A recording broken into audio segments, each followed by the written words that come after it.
Professor Gaurav Vallabh, यहां पर तो गदगद सरकार और सत्ता पक्ष इसी चक्कर में है कि साहब सबका ख्याल रख लिया गया, चाहे मिडिल क्लास हो, चाहे किसान हो, चाहे महिलाओं हो, चाहे युवा हो। और आपने कहा कि साहब बेरोजगारी का जिक्र नहीं किया, लेकिन रोजगार के लिए सर वो कैपिटल एक्सपेंडिचर सरकार ने तो सारी जिम्मेदारी अपने कंधों पर ले ली है। सरकार तो 10 लाख करोड़ खर्च कर रही है, आप कह रहे रोजगार की समस्या है। किसानों का ख्याल तो 2022 में ही रख लिया था जब उनकी इनकम सरकार ने डबल कर दी थी। तो 2022 में वादा किया था मोदी जी ने कि किसान की आय डबल हो जाएगी, अब तो चौपल होने वाली होगी। कि किस तरह की बातें कर रहे हैं। देश में सरकारी आंकड़ा है कि किसान प्रतिदिन किसानी से 27 रुपए कमा रहा है। किसान को चाहिए था कि वो एमएसपी का, उसको लीगल राइट का एक खाका इस बजट में मिले। किसान को चाहिए था कि उसका जो इनपुट कॉस्ट है, जो डीजल के रूप में, फर्टिलाइजर के रूप में, पेस्टिसाइड के रूप में, उसमें जीएसटी का फायदा मिले। किसान को चाहिए था कि ये 6,000 रुपए का जो मजाक उनके साथ कर रहे हैं, वो उसको इन्फ्लेशन एडजस्ट करके 15 से 20,000 रुपए, क्योंकि हमें बहुत सारे टॉपिक्स कवर करने। किसान सम्मान निधि में राशि बढ़े, इसकी सबसे ज्यादा उम्मीद थी, चूक गए क्या? नहीं, बिल्कुल नहीं। देखिए, किसानों की चिंता की, स्टार्टअप्स के लिए हमने वहां पर किसान युवाओं के लिए बहुत बड़ा प्रावधान किया है। हमने जो है 20 लाख करोड़ का ऋण देने का जो है वो भी प्रावधान किया है।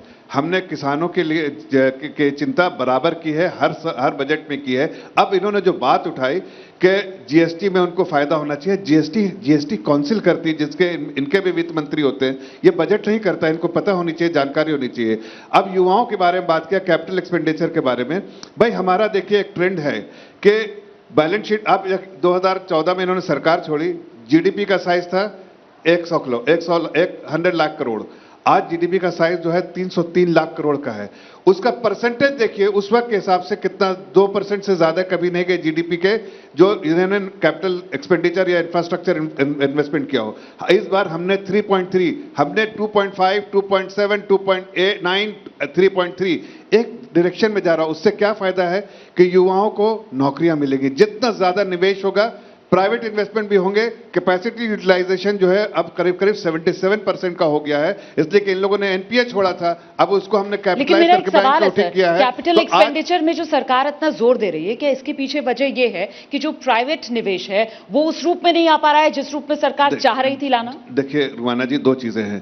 जब हमारी सरकार आई थी, हमने एक बहुत बड़ा फैसला लिया था, देश के हित में लिया था। मैं आज आपके सामने कहना चाहता हूं, अगर उस वक्त व्हाइट पेपर हम पेश कर देते पार्लियामेंट में कि किस तरह से इन लोगों ने बांटा है, मैं चूंकि पढ़े प्रोफेसर इसलिए मैं और युवा जनता इसलिए बोलता हूं कि उन्होंने 1947 से 2006 तक जो बैलेंस शीट साइज थी बैंकों की, नेशनलाइज बैंकों की, वो सिर्फ मात्र 18 लाख करोड़ की थी। 2006 से 2012 के बीच में उसको 3 टाइम कर दिया, 52 लाख करोड़। क्यों? जबकि उसमें सिर्फ फोन से पैसा मिलता रहा, बैंकों ने कोई क्रेडिट इवैल्यूएशन पैसा बांट दिया, देश की जनता का पैसा फेंक दिया। उससे क्या हुआ कि 67%, मैं नहीं कह रहा हूं, एक रिपोर्ट आई है, डेट कर्स करके इन रिपोर्ट आई है, फॉरेन फंड के, फॉरेन इंस्टीट्यूशन ने लिखा है, बिल्कुल निष्पक्ष होकर उस वक्त 2013 में उन्होंने लिखा है, जब इनकी सरकार ने तब लिखा था कि 67% ऐसे ऋण दिए गए हैं 2006 से 2012 के बीच में, जो 32 लाख करोड़ में, जिसमें से 67% ऐसे थे कि डे 1 में वो एनपीए होंगे। हमें जब इनका जो इसमें मिला, इनको इनकी सरकार, हमारी सरकार आई तो उनको जो हमें बैंकों में मिला, एनपीए मिला, और अगर व्हाइट पेपर कर देते तो देश की अर्थव्यवस्था खत्म हो जाती। क्या मजबूरी है मेरी, बताइए। मैं अभी आपको बताती हूँ कि मैंने ओए होए होए होए, नमकीन के चटकारे लेते हुए टकटकी मार के डिबेट शो को पॉज रिपीट कर करके देख रहे हैं जोगिंदर जी।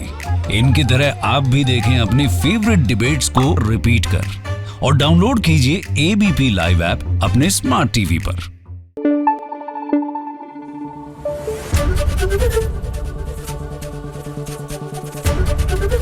एबीपी न्यूज आपको रखे आगे।